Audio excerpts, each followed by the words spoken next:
जो लोग सोते वक्त लाइट बंद कर देते हैं, फिर इस घर में क्या होता है और कौन आता है? अल्लाह के प्यारे नबी का ये फरमान सुन लें। सोने से पहले लाइट बंद करनी चाहिए या नहीं? ये एक ऐसा सवाल है कि अक्सर लोग इस बारे में पूछते हैं कि लाइट बंद करके सोना चाहिए या लगाकर। कुछ लोग लाइट जलाकर सोने के आदी होते हैं, जबकि बाज लोग बिल्कुल अंधेरे में सोने के आदी होते हैं। आज हम आपको ये बताने जा रहे हैं कि सोने से पहले लाइट न बंद करने से क्या होता है, और हम आपको ये भी बताएंगे कि सोने से पहले लाइट बंद करने के हवाले से आप सल्लल्लाहु अलैहि वसल्लम का क्या फरमान है। हम आपको लाइट न बंद करने के बारे में भी बताएंगे, लेकिन उससे पहले आपको इहादीस की रोशनी में सोने के चंद आदाब बताते हैं। जब तुम अपने बिस्तर पर आओ तो वजू कर लो, जैसे नमाज के लिए वजू किया जाता है। मकसद ये है कि सोते वक्त बावजू रहना सुन्नत है, और बावजू सोने के फवायद के बारे में यह भी बयान किया गया है कि बावजू सोने से इंसान डरावने ख्वाब और शैतान के खुलवार से महफूज रहता है। अगर उस रात उसकी मौत हो जाए तो तहारत की हालत में मौत होगी, और अगर कोई अच्छा ख्वाब देखे तो वो सच्चा हो सकता है। इस तरह से रवायत में ये भी आया है कि सोने से कबल बिस्मिल्लाह कहकर 3 बार बस्तर को अच्छी तरह झाड़ लेना चाहिए, जैसा कि इरशाद है, जो अपने बस्तर से उठ जाए फिर दोबारा सोने के लिए आए तो 2 बार उसको झाड़ ले, क्योंकि मालूम नहीं कि उसके जाने के बाद वहाँ क्या कुछ आया है। हमें चाहिए कि सोने से पहले इन बातों का खास ख्याल रखें। अब बात करते हैं कि रात को लाइट न बंद करने के हवाले से आप सल्लल्लाहु अलैहि वसल्लम की हदीस है कि सोने से पहले आग और चिराग बुझा दें,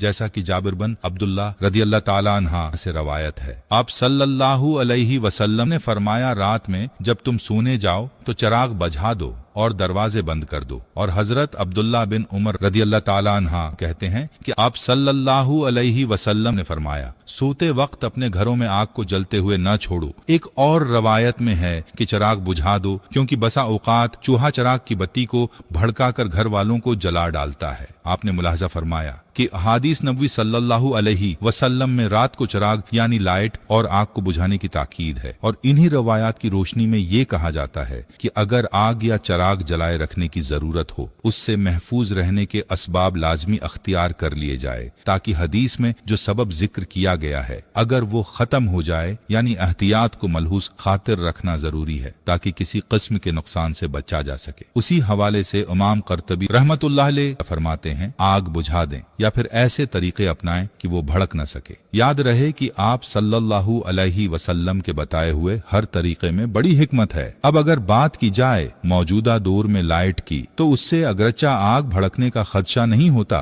लेकिन फिर भी रोशनी तो मौजूद रहती है। और हदीस में चिराग का अलग से जिक्र उसलिए किया गया है कि उस जमाने में चिराग रोशनी के लिए जलाया जाता था। याद रहे कि रात जिसको अल्लाह ताला ने नींद के लिए बनाया है, वो रोशनी होने के सबब इसमें इंसान प्रसकून नींद नहीं कर सकता। हदीस में जो चिराग का जिक्र है उसको मौजूदा दौर की लाइट के मुतबादल ही समझा जाएगा। जहाँ तक बात है लाइट न बंद करने के साइंसी नुकसान की, तो एक साइंसी तहकीक पर यह बात सामने आई है कि जो लोग रात को सोते वक्त लाइट बंद नहीं करते तो उनका वजन बढ़ने और उनमें कैंसर जैसे मर्ज पैदा होने का एहतिमाल है। इसीलिए चाहिए कि रात को सोने से पहले लाइट को सुन्नत समझकर बंद कर दें। और याद रहे कि सुन्नत पर अमल से न सिर्फ सवाब मिलेगा, बल्कि हर सुन्नत में बड़ी हिकमतें हैं। आप सल्लल्लाहु अलैहि वसल्लम की जात अक़दस को अल्लाह ताला ने तमाम इंसानों के लिए नमूना बनाकर भेजा, और हर मुसलमान के लिए लाजिम है कि वो अपनी जिंदगी आप सल्लल्लाहु अलैहि वसल्लम की तालीमात के मुताबिक गुजारें। इसीलिए चाहिए कि जो सोने के आदाब और सुन्नतें हमने बयान की हैं उन पर अमल किया जाए, और उसके अलावा भी सोने के बहुत से आदाब हैं, उन आदाब को भी सीख कर उन पर अमल करने की नीयत की जाए।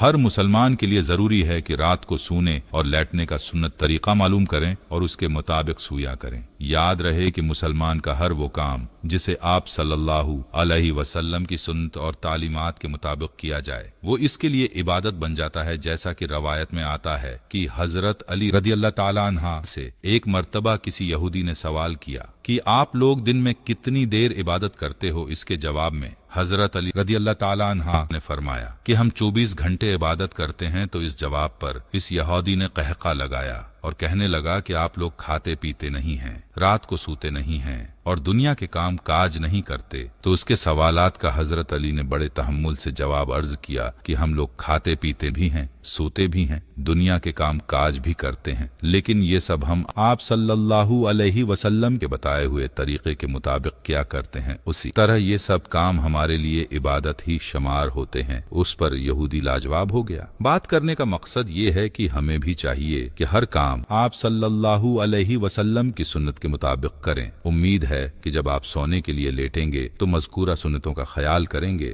یاد رہے کہ سونے کے لیے لیٹنے کا سنت طریقہ یہ ہے کہ دائیں کروٹ پر دائیں، ہاتھ رخسار کے نیچے رکھ کر قبلے کی طرف منہ کر کے سوئے۔ اگر مکمل وقت اسی کیفیت میں سونا مشکل ہو تو کم از کم سونے کے لیے لیٹتے وقت اس طریقے پر لیٹ جائے۔ بصورت دیگر سیدھا لیٹنے میں بھی کوئی حرج نہیں، البتہ پیٹ کے بل الٹا لیٹ کر سونا ناپسندیدہ اور ممنوع ہے۔ ایک حدیث میں آپ صلی اللہ علیہ وسلم نے ایک شخص کو پیٹ کے بل الٹا لیٹے دیکھا تو فرمایا ایسے، یعنی پیٹ کے بل الٹا لیٹنا اللہ تعالیٰ کو پسند نہیں ہے۔ اسی لیے چاہیے کہ سونے کے لیے لیٹے تو سنت طریقے کے مطابق لیٹے۔ اللہ تعالیٰ سے دعا ہے کہ اللہ ہمیں دین کی سمجھ نصیب فرمائے اور اس کے مطابق زندگی بسر کرنے کی توفیق عطا فرمائے۔